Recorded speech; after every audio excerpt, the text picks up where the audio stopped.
বক্তব্য রাখার জন্য অনুরোধ জানাচ্ছি বাংলাদেশ আওয়ামী স্বেচ্ছাসেবক লীগ কেন্দ্রীয় কমিটির উপদেষ্টা সারা খাতুনের খুব ঘনিষ্ঠ প্রিয় নেতা আখতারুজ্জামানকে আমি সংক্ষিপ্ত বক্তব্য রাখার জন্য অনুরোধ জানাচ্ছি।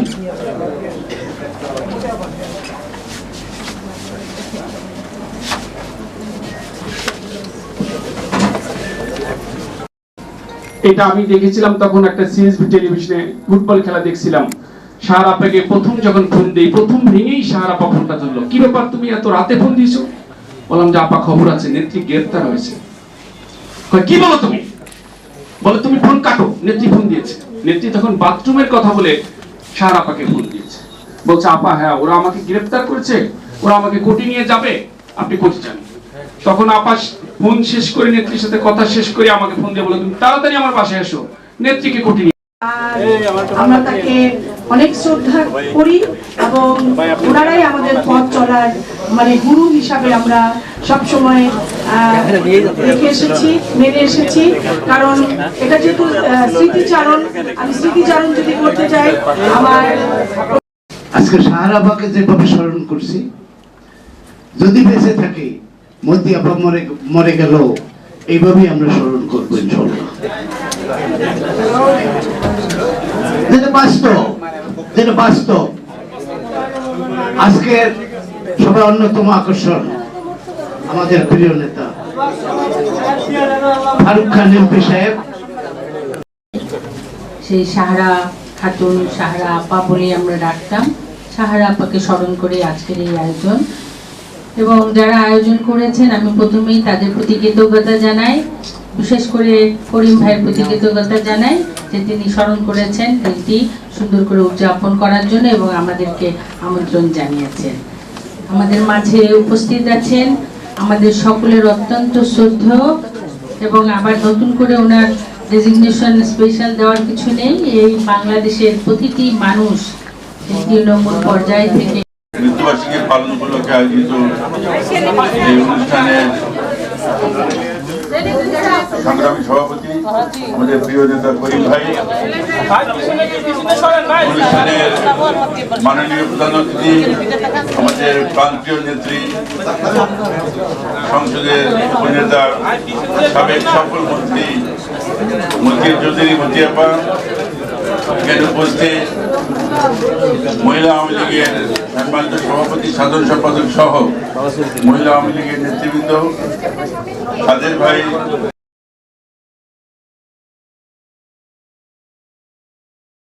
সাজাদপ্রাপ্ত বেতনভোগী সহ পরিবারবর্গ, জাতীয় চার নেতা, এবং বিশেষভাবে স্মরণ করছি আমাদের প্রিয় নেত্রী সারা খাতুন সহ বিভিন্ন সময় আওয়ামী লীগের এবং সহযোগী সংগঠনের নেতৃবৃন্দ যারা বিভিন্ন সংগ্রামে আত্মাহুতি দিয়েছেন, শাহাদাত বরণ করেছেন, তাদের সকলকে এবং তাদের আত্মার মাগফিরাত ও শান্তি কামনা করি।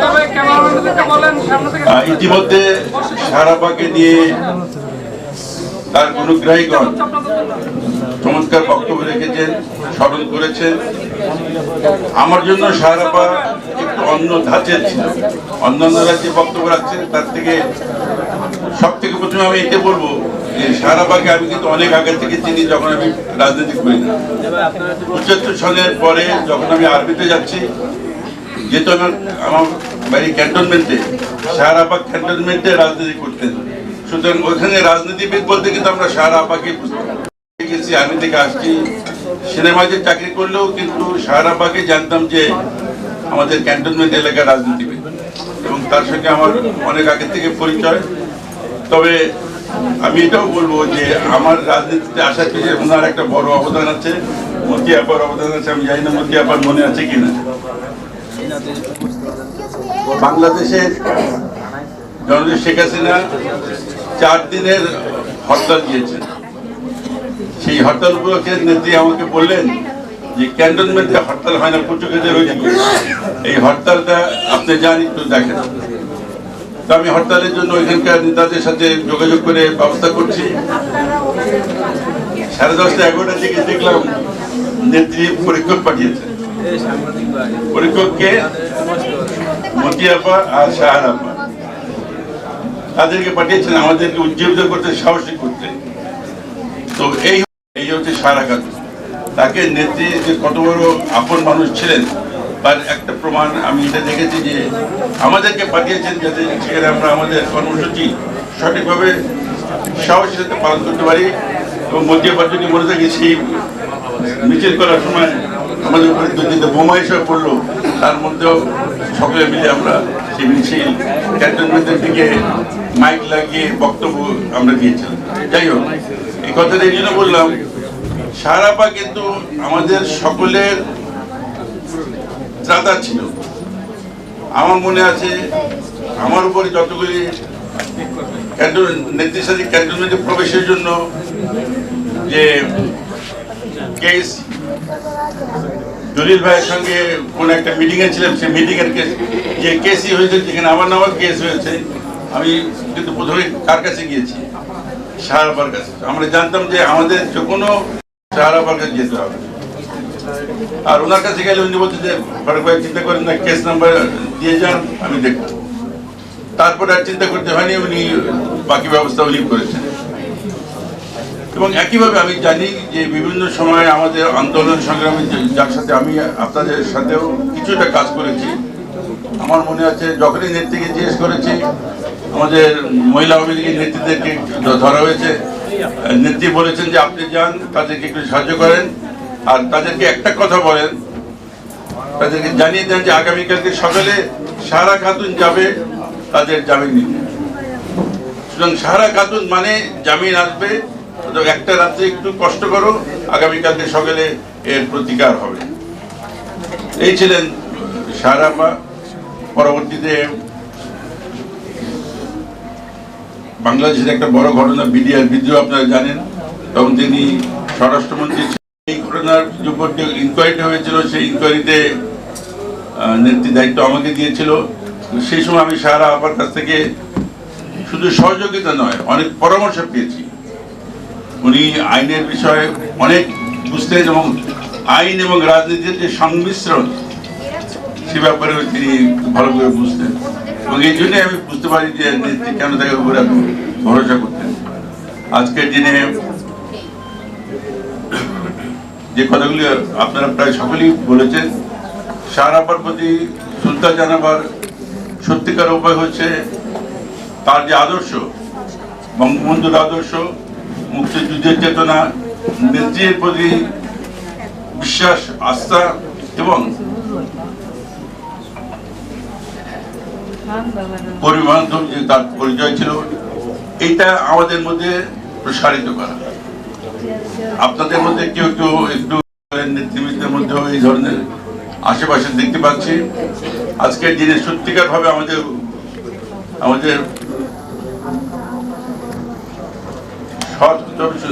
সাহারাপাকে মনে করে সাহারাপার মতো আমরা যেন হতে পারি কর্মী বান্ধব, সৎ, বঙ্গবন্ধুর আদর্শ, মুক্তিযুদ্ধের চেতনা, জননেত্রীর প্রতি সম্পূর্ণ আস্থা রেখে আমাদের সকলকে দায়িত্ব পালন করতে হবে।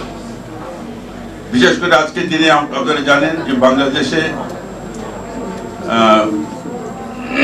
অনেকে বিশৃঙ্খলা সৃষ্টির চেষ্টা করছে, দেশের যে উন্নয়নের দিকে যাচ্ছে এটার প্রতিবন্ধকতা করার চেষ্টা করছে কেউ কেউ।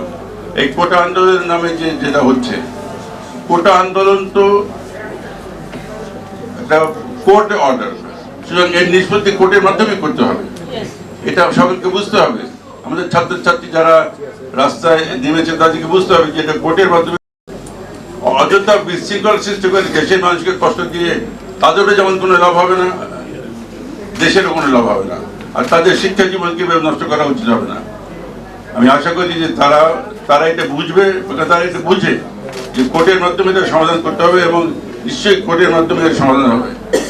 যাই হোক, আজকের দিনে পুনরায় আমি সাহারাপাকে গভীর শ্রদ্ধা স্মরণ করছি, তার আত্মার মাগফিরাত কামনা করছি, এবং সেই সাথে আমি আশা করছি যে আমরা যারা এখানে উপস্থিত আছি এবং এই খবর যারা পড়বে, এবং সারা বাংলাদেশে এবং বাংলাদেশের বাইরে প্রবাসে যারা আছে, তারা অ্যাডভোকেট সাহারা খাতুনের যে আদর্শ সেটা তারা মনে রেখে সেভাবে তাদের জীবনকে চলার পাথেও করবে। এই কথা বলে আবার করিম ভাই সহ আজকে যারা অর্গানাইজার্স তাদের সকলকে আন্তরিক ধন্যবাদ জানিয়ে আমার বক্তব্য শেষ করছি। খোদা হাফেজ।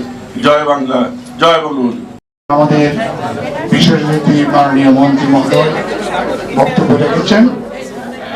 বিশেষ করে প্রয়াত সাহারা আপা, তার সম্পর্কে অনেকেই জানেন এবং অনেকে বলেছেন, সবারই বলার সুযোগ থাকলে বলতেন, কিন্তু তাদেরকে সবাইকে সুযোগ দিতে পারেনি বলে দুঃখিত। এমন জনবান্ধব, কর্মী বান্ধব নেত্রী ছিলেন, পিতা তাকে খুব কাছে থেকে দেখার সুযোগ অনেকেরই হয়েছে। বিশেষ করে আমাদের যারা রাজনীতি কাজ করেছি, আপনারা করেছেন, আমরাও অ্যাডভোকেট সাহারা খাতুনের খুব কাছে থেকে দেখার দীর্ঘ সময় আমরা কাজ করেছি। আমরা আজকের এই মৃত্যুবার্ষিকীর দিনে তার প্রতি শ্রদ্ধা জ্ঞাপন করে শুধু বলবো, আসুন এই নেতৃবৃন্দ যারা এই দেশ ও জাতির জন্য, দলের জন্য অবদান রেখেছেন, তাদের প্রতি আমরা শ্রদ্ধা জ্ঞাপন করি। পাশাপাশি তাদের কর্মময় জীবনকে আমরা আমাদের নতুন সবাইকে সালাম আপনারা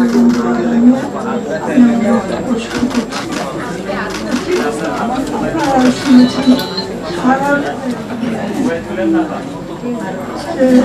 ইতিবাচক মানুষ মাত্রে 10 গুণ মিলে থাকে, কিন্তু সারার ইতিবাচক দিকগুলি এত বেশি সংখ্যায় বেশি যে সেখানে নেতিবাচক কথা বলার কোনো সুযোগ নাই। সারা রাজনৈতিক কর্মী হিসাবে নিষ্ঠাবান কর্মী ছিল এবং সবচেয়ে বড় কথা যে আমরা একদিন একটু মিছিলে গিয়ে দ্বিতীয় দিন ছবি কেন আসে না এই জন্য মন খারাপ করি, কিন্তু সারা কোনোদিন এগুলির পরোয়া করতো না। সারা আর একটা জিনিস, সে কিন্তু দুনিয়াতে ভালোভাবে মানে বুঝে শুনে রাজনীতিতে আনতে সক্ষম ছিল। এটা ছিল তার চরিত্রের বিশেষ গুণ। আমি দেখছি যে বৈরী পরিস্থিতিতে সেই কর্মীদের ধরে রাখার তার যে মমত্ববোধ, তার যে স্নেহ ভালোবাসা, এই দিয়ে সে কর্মীদের ধরে রাখত। আর সবচেয়ে বড় কথা যে সারা সেই বৈরী দিনেও যেগুলি কষ্টের দিন, সেই সময় সে মুখ ফিরায় নিত না। তার অভ্যাস ছিল না। সুতরাং আজকে সারার মতো কর্মী এবং নেতা বিশেষভাবে দরকার। এখন অবশ্য আমাদের অনেকে পুরানো কথা ভুলে যাই, কিন্তু রাজনীতিতে শীত, গ্রীষ্ম, বর্ষা, বসন্ত সবই আছে। কাজে এই দিনগুলির কথা মাথায় রেখেই আমাদের রাজনীতি করতে হবে। আর সবচেয়ে বড় কথা যে রাজনীতিতে যে সততা এবং নিষ্ঠা, যেটা সারা ছিল মুক্ত প্রতীক, সেই মুক্ত প্রতীক হিসাবে সে কাজ করে গেছে এবং আমাদের সবাই সারারে মানে সে এমন আচার ব্যবহার, তার হ্যান্ডলিং সব কিছু মিলেই সে মানুষকে আপন করে নিতে পারত। এই কথা তার সম্বন্ধে তার অতি বড় সমালোচকও বলতে বাধ্য হবে। আজকে সারা সেই মানে নতুন যে যারা আসছেন, তারা সারা যদি অনুকরণ করেন, অনুসরণ করেন, তাতে সারা মুহূর্ত খাটো হবে না। কিন্তু তারা যারা নতুন, তারা নতুন একটা পথের দিশারা পাবেন, সেই কথা আমি বলতে পারি। আজকে সারা সবচেয়ে বড় কথা ছিল যে সে নীরব ছিল। তারা তার মাথাটা খারাপ হয়ে জানে এইভাবে সারা সে এইভাবে বিদায় নেবে আমাদের ভেতর থেকে, সেটা আমরা ভাবি নাই, কিন্তু সে চলে গেছে, এটি নির্মনুষ্যত্ব। আমরা তার জন্য তার রুহের মাগফিরাত কামনা করি এবং তার জন্য দোয়া করি।